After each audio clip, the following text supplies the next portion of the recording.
扉が閉まります。ご注意ください。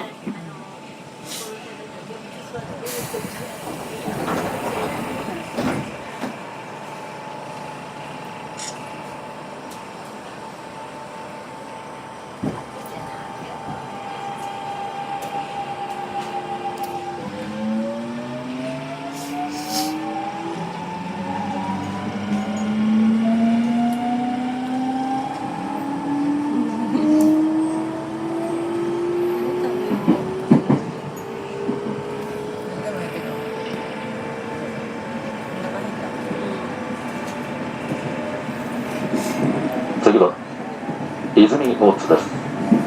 泉大津の次は羽衣に停まります。なんかな、南港の方すごいよ、停電とかしたやろ。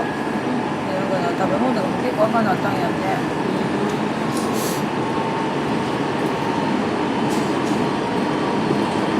証拠があるから。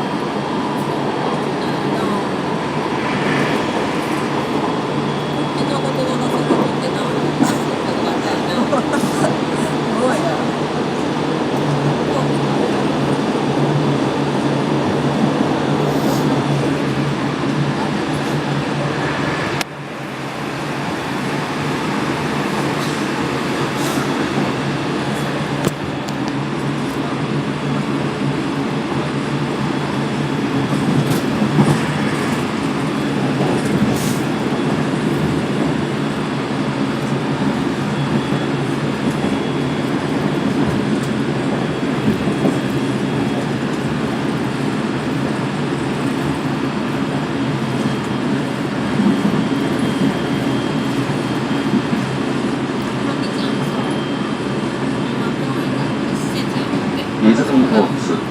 泉大津です。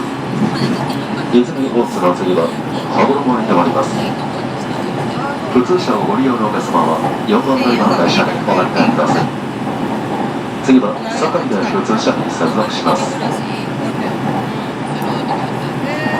ぱり勉強の方が中学時間にかけたくないから。なんかやりたいって言って、1年我慢したらいいもん言うて、もうすぐやな。北海道も横浜のままやしな。毎月いつで絶対家に帰ってくるようにっていう約束でやねんて。まだあの大きな家2人きりなんや。